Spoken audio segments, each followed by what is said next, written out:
नमस्कार। राजकीय स्नातकोत्तर महाविद्यालय 12 की क्लासेस में आपका स्वागत है। आज हम कवि जगन्नाथ दास रत्नाकर द्वारा रचित उद्धव शतक का अध्ययन करेंगे। उद्धव शतक के कथानक की विशेषताएं। उद्धव शतक के कथानक की विशेषताओं को निम्न बिंदुओं द्वारा समझा जा सकता है। स्वाभाविक गतिशीलता।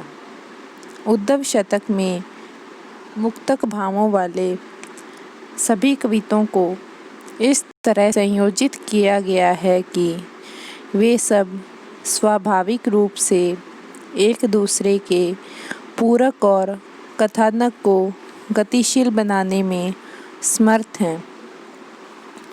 रत्नाकर ने यद्यपि कविताओं की रचना मुक्तक रूप में की है, परंतु उनमें परस्पर अन्वयी का पूरा ध्यान रखा गया है। उद्धव शतक का प्रत्येक कविता अत्यंत भावपूर्ण और एक दूसरे से जुड़ा हुआ है। काव्यगत रोचकता।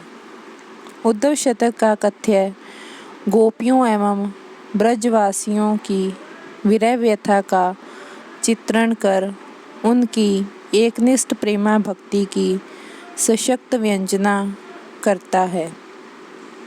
यही कवि का अभिप्रेत उद्देश्य रहा है। इसमें निर्गुण ब्रह्मा से संबंधित उपदेश तथा गोपियों द्वारा उनके खंडन की शैली बड़ी रोचक है। यह इसका श्रेष्ठ गुण माना जा सकता है। उद्धव शतक में गोपियों के प्रेम भाव के साथ साथ उनकी भक्ति भावना की सुंदर व्यंजना बड़ी रोचकता के साथ उद्धव शतक में की गई है। जब उद्धव श्री कृष्ण के प्रेम में पगी गोपियों को ज्ञान योग का उपदेश देती हैं और गोपियाँ बड़ी चतुराई के साथ अपनी प्रेमा भक्ति को प्रदर्शित करती हैं और उस निर्गुण उपासना का खंडन करती हैं, इस पूरे घटनाक्रम को बड़ी रोचकता के साथ रत्नाकर जी ने उद्धव शतक में दर्शाया है। रत्नाकर के काव्य में गोपियों की वियोग व्यथा की तीव्रता और उनके लौकिक आचरण का सुंदर चित्रण किया गया है। रत्नाकर जी ने श्रृंगार चित्रण में अतिशयोक्ति न अपनाकर मार्मिकता के साथ गोपियों की विरह व्यथा को चित्रित किया है। संवादात्मकता। उद्धव शतक के कथानक का विकास संवादों के माध्यम से दिखाया गया है। पहले श्री कृष्ण और उद्धव के संवाद, बाद में गोपियों और उद्धव के संवाद तथा अंत में श्री कृष्ण उद्धव संवाद की योजना बड़ी आकर्षक है। गोपियों को उद्धव के द्वारा निर्गुण उपासना का संदेश देना और गोपियों द्वारा निर्गुण उपासना का खंडन करना एवं अपनी प्रेमा भक्ति को प्रदर्शित करना, ये सब संवादों के माध्यम से उद्धव शतक में दर्शाया गया है। गोपियों द्वारा उद्धव से प्रेमा भक्ति को श्रेष्ठ बताते हुए निर्गुण भक्ति का खंडन बड़े ही तर्क वितर्क और रोचक ढंग से संवादों के माध्यम से रत्नाकर जी ने प्रस्तुत किया है। संगठनात्मक अन्विति। उद्धव शतक में लगभग 9-10 छोटी छोटी घटनाएं या अवान्तर उपप्रसंग आए हैं जो परस्पर एक दूसरे से जुड़े हुए हैं।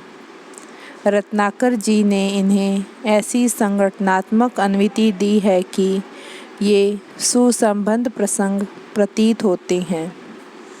इससे इसका कथ्य भी रोचक हो गया है और वर्णनात्मकता का कोरापन नहीं रह पाया है। रसाभिव्यक्ति की क्षमता। उद्धव शतक यद्यपि भाव प्रधान काव्य है और इसका प्रधान प्रतिपाद्य प्रेमा भक्ति है तथा श्री कृष्ण और गोपियों की विरह व्यथा का मार्मिक चित्रण होने से इसमें विपलम श्रृंगार रस का अच्छा परिपाक हुआ है।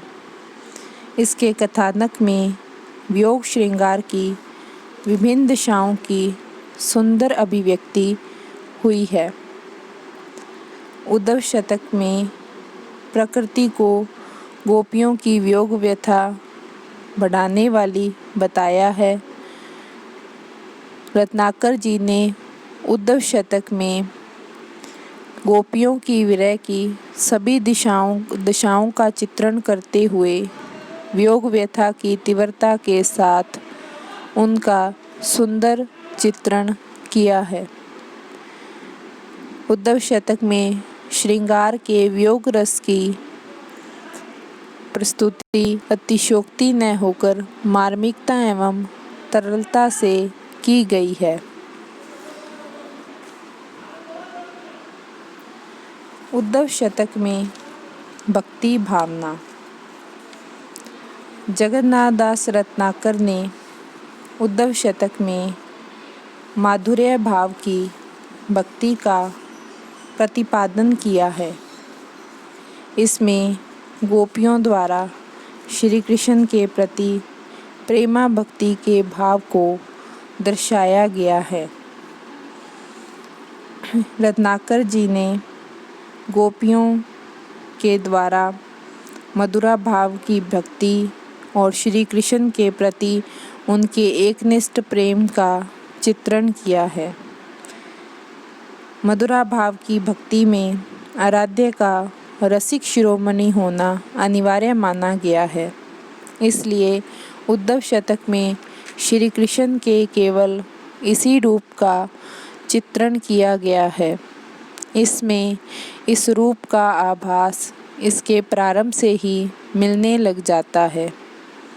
उद्धव शतक के प्रारंभ में ही मंगलाचरण के अनंतर श्री कृष्ण का यमुना में स्नान करने और वहाँ से लौटने का जो वर्णन है वह प्रेम सरिता से आप्लावित है। इसके पश्चात जिस प्रकार जिन शब्दों में गोपियों की विरह व्यथा और श्री कृष्ण अपनी विरह व्यथा प्रकट करते हैं तो इनसे श्री कृष्ण की रसिकता पूर्णतः व्यक्त हो जाती है। उद्धव शतक की गोपियाँ अपने प्रीतम श्री कृष्ण के प्रति पूर्ण रूपेण समर्पित हैं।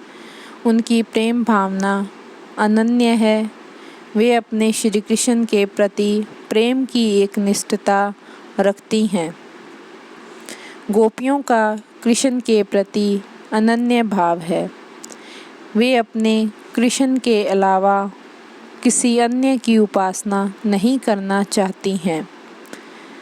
गोपियों की माधुर्य भक्ति में रत्नाकर जी ने इसी अनन्य भावना, गोपियों के सुदृढ़ प्रेम और श्री कृष्ण के प्रति उनके एकनिष्ठ भाव का चित्रण किया है।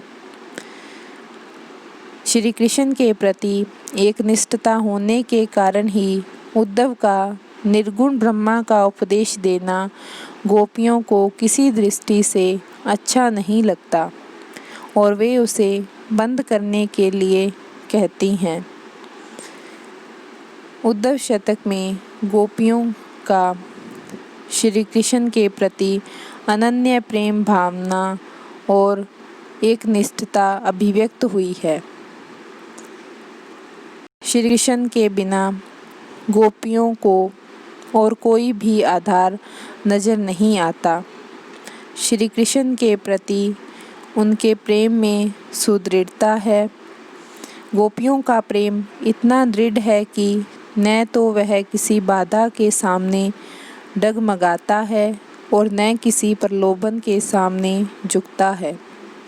उद्धव मुक्ति के तजन्य सुख के अनेक प्रलोभन गोपियों के सामने रखते हैं, किंतु गोपियाँ उन सभी को बिना किसी हिचक के ठुकरा देती हैं।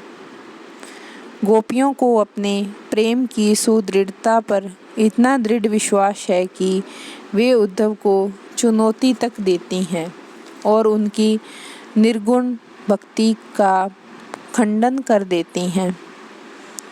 गोपियों की प्रेम सुदृढ़ता के लिए, उनके प्रेम को दिखाने के लिए उद्धव शतक में वियोग वर्णन मिलता है। श्री कृष्ण के वियोग में गोपियों की दशा और उनकी वेदना को दर्शाया गया है।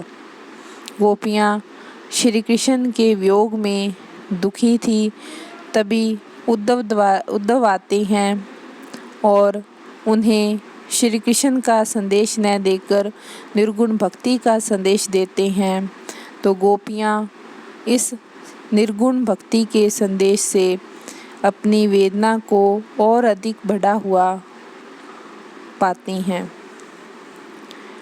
मधुरा भाव की भक्ति में अनन्य भावना और सुदृढ़ प्रेम आराध्य के लिए परम आवश्यक है। उद्धव शतक में भी रत्नाकर जी ने इस तरह का चित्रण किया है।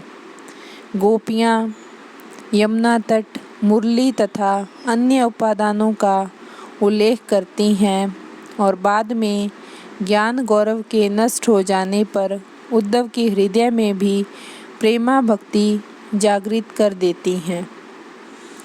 गोपियों द्वारा प्रेमा भक्ति का पक्ष लिया गया और उद्धव भी उनकी इस प्रेमा भक्ति को देखकर अंत में खुद भी उसी में लिप्त हो जाते हैं। उद्धव शतक में भक्ति की पवित्रता एवं महनीयता का परिचय दिया गया है।